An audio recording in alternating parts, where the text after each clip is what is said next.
What if the most devastating moment in your spiritual life, when it feels like God has not only stopped helping you but is actually working against you?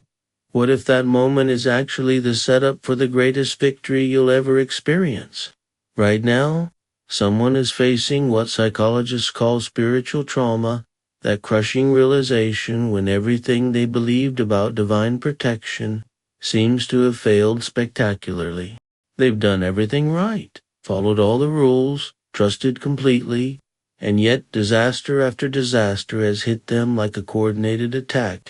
They're not just dealing with bad luck or difficult circumstances, they're wrestling with the terrifying possibility that the God they trusted has become their enemy. 3,000 years ago, King David faced exactly this crisis when his army suffered a catastrophic defeat that seemed to prove God had abandoned Israel entirely. But instead of losing faith, David did something that modern trauma therapists are just discovering. He confronted God directly with his confusion and anger, and in that confrontation discovered a truth so powerful it transformed defeat into the foundation for unstoppable victory. In the next few minutes, you're going to discover why apparent divine abandonment might be divine repositioning, how honest spiritual anger can become the pathway to unprecedented breakthrough, and most importantly, why your darkest spiritual moment might be God's way of preparing you for a level of victory you never thought possible. Welcome back to Learning English Through Bible, where we explore the most complex psychological and spiritual dynamics using the most sophisticated language patterns in ancient literature. Today we're diving into Psalm 60. And I have to warn you, this is one of the most emotionally intense conversations between a human being and God ever recorded. David uses language so raw, so honest, and so psychologically complex that this psalm reads like a transcript from the most advanced spiritual counseling session imaginable. But here's what makes this absolutely invaluable for English learners. David demonstrates how to express spiritual confusion, argue with ultimate authority, and transform despair into strategic planning using some of the most sophisticated rhetorical techniques in the English language. If you want to understand how native speakers express complex theological concepts, how to structure arguments with divine authority, and how to move from emotional devastation to logical planning, you've discovered a masterpiece of confrontational faith communication. Make sure you subscribe and hit that like button. You're about to learn vocabulary and sentence structures that will give you the tools to express the most complex spiritual and emotional experiences with the precision and power of biblical poetry. The historical background of Psalm 60 reveals the depth of David's crisis. The superscription tells us this was written during a disastrous military campaign when David's forces were fighting multiple enemies simultaneously. While David was fighting the Arameans in the north, the Edomites attacked Israel from the south and slaughtered thousands in the Valley of Salt. David's army, which had seemed invincible under divine blessing, suffered a humiliating defeat that shook the entire nation's confidence in God's protection. This wasn't just a military setback, it was a theological crisis. If God had chosen David as king and promised to establish his kingdom, how could such devastating defeat be happening? David is facing what modern believers call the dark night of the soul, that period when God's promises seem to have failed and divine protection appears to have been withdrawn. David opens with one of the most shocking accusations ever made against God. You have rejected us, God, and burst upon us. You have been angry. Now restore us. The word rejected is devastating. It doesn't just mean God stopped helping. It means God actively pushed them away, refused to accept them, treated them as unworthy. Burst upon us suggests violent, sudden attack, like God has become their enemy rather than their protector. You have been angry. Acknowledges that this isn't random bad luck. This is divine displeasure being expressed through military defeat. But then David makes a crucial demand. Now restore us. This teaches English learners how to express accusations while simultaneously making requests for restoration. The imagery of national devastation continues. You have shaken the land and torn it open. Mend its fractures, for it is quaking. David uses earthquake metaphors to describe the psychological and political impact of military defeat. Shaken the land suggests destabilization of everything they thought was secure. Torn it open implies that cracks have appeared in their national foundation. Mend its fractures is David asking God to repair what God apparently broke. It is quaking shows ongoing instability. The damage isn't just past, it's continuing to cause tremors throughout society. David's description of the people's condition is psychologically astute. You have shown your people desperate times. You have given us wine that makes us stagger. The phrase desperate times captures the feeling when circumstances become so overwhelming that normal coping mechanisms fail. Wine that makes us stagger is a metaphor for confusion and disorientation, like being drunk. The people can't think clearly, can't walk straight, can't make good decisions. This teaches advanced English vocabulary for describing psychological states of overwhelm and disorientation. Then comes a crucial turning point. But for those who fear you, you have raised a banner to be unfurled against the bow. Even in the middle of his complaint against God, David recognizes that divine purpose might still be operating. A banner in ancient warfare was a rallying point, a symbol that identified which army you belonged to and where to gather for coordinated action. To be unfurled against the bow suggests this banner is specifically designed to counter archer attacks, long-distance threats that can kill you before you even see them coming. David is beginning to realize that apparent defeat might actually be divine strategy for ultimate victory. David's prayer becomes urgent. Save us and help us with your right hand, that those you love may be delivered. The right hand in Hebrew culture represents power, authority, the ability to take effective action. David is essentially saying, stop using your power against us and start using it for us. The phrase, those you love, is David's appeal to God's character and commitment. Surely, God won't abandon people he has chosen to love. This demonstrates advanced English vocabulary for appealing to someone's character and relationships. Now David shifts into prophecy mode, speaking words that seem to come directly from God. God has spoken from his sanctuary. In triumph I will parcel out Shechem and measure off the valley of Succoth. This is extraordinary. In the middle of defeat, David hears God declaring victory in land distribution.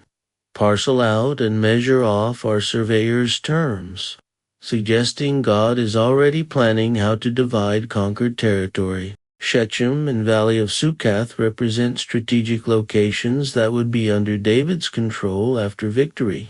This teaches English learners technical vocabulary related to land ownership and territorial planning. The divine speech continues with declarations of ownership. Gilead is mine, and Manasseh is mine. Ephraim is my helmet, Judah is my scepter. Each territory is assigned a metaphorical role in God's military strategy. Gilead and Manasseh are declared as divine possession. Ephraim is my helmet suggests this tribe will provide protection for the head leadership of the nation. Judah is my scepter identifies this tribe as the source of royal authority. This demonstrates sophisticated English vocabulary for expressing ownership, protection, and authority through metaphorical language. The prophecy becomes more aggressive. Moab is my wash basin. On Edom I toss my sandal. Over Philistia I shout in triumph. These are incredibly insulting metaphors for enemy nations. Calling Moab a wash basin reduces them to a container for dirty water. Toss my sandal on Edom suggests treating them like a doormat or shoe rack. Shout in triumph over Philistia indicates complete domination. This teaches English learners how to express contempt and domination using household metaphors that emphasize the degradation of opponents. David's response to this divine prophecy reveals his continued struggle. Who will bring me to the fortified city? Who will lead me to Edom? Despite hearing God's promises of victory, David still feels uncertain about the practical details. Fortified city represents the seemingly impossible obstacles that still stand in the way of victory. David is essentially asking, "Oh God, you've promised victory, but how exactly is this going to happen?" This shows advanced English vocabulary for expressing the gap between promise and practical implementation. The Psalm's climax returns to the central theological question. Is it not, God, you, who have rejected us and no longer go out with our armies? David directly confronts the apparent contradiction between God's promises of victory and the current reality of defeat. Rejected us and no longer go out with our armies expresses the core fear that divine support has been permanently withdrawn. This teaches English learners how to express theological confusion and apparent contradictions using direct questioning techniques. David's conclusion is a masterpiece of faith-based logic. Give us aid against the enemy, for human help is worthless. With God we will gain the victory. He will trample down our enemies. The phrase human help is worthless acknowledges that conventional military solutions won't work for this level of crisis. Only divine intervention can transform this situation. With God we will gain the victory shows David's decision to believe God's promises despite current appearances. He will trample down our enemies uses violent imagery to express complete domination over opposition. What makes Psalm 60 psychologically profound is David's journey from spiritual devastation to strategic confidence through direct confrontation with God. He doesn't pretend everything is fine or suppress his doubts. He expresses his confusion and anger directly, honestly, and forcefully. This demonstrates that authentic faith includes the freedom to argue with God, to demand explanations, to express disappointment with divine management of our lives. The language patterns reveal sophisticated English techniques for theological argumentation. David uses accusatory statements, "You have rejected us," demanding questions, "Who will lead me?" and confident declarations, "With God we will gain the victory." This progression shows how to move from confusion to clarity through honest spiritual dialogue.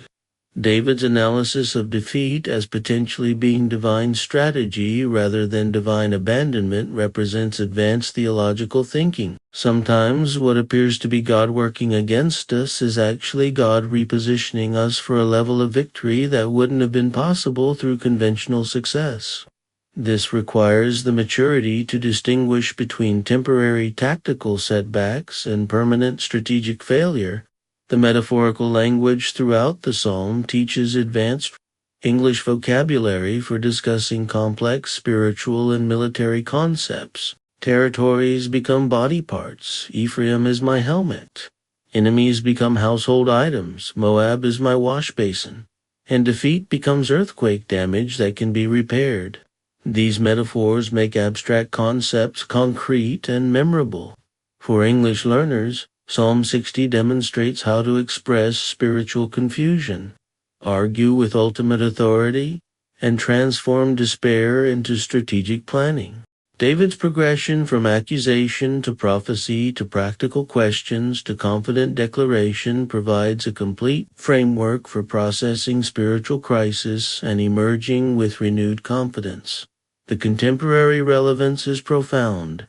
Many believers today face periods when God seems absent, when prayers appear unanswered, when circumstances suggest divine promises have failed. David's example shows that these experiences aren't necessarily signs of spiritual failure. They might be divine setup for breakthrough that exceeds our current imagination.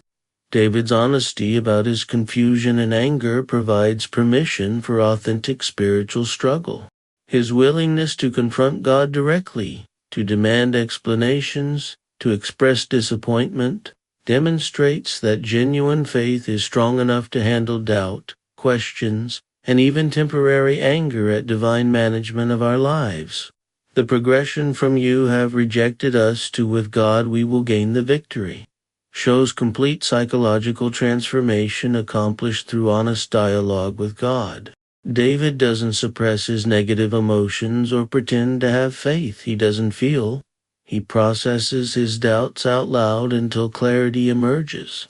Most importantly, Psalm 60 teaches that apparent divine abandonment might actually be divine repositioning. Sometimes God allows temporary defeat to set up permanent victory, permits current confusion to create future clarity, and uses present weakness to demonstrate ultimate strength. David's experience shows that the darkest spiritual moments often precede the brightest spiritual breakthroughs, and the times when God seems most absent might be when God is most actively preparing unprecedented victory.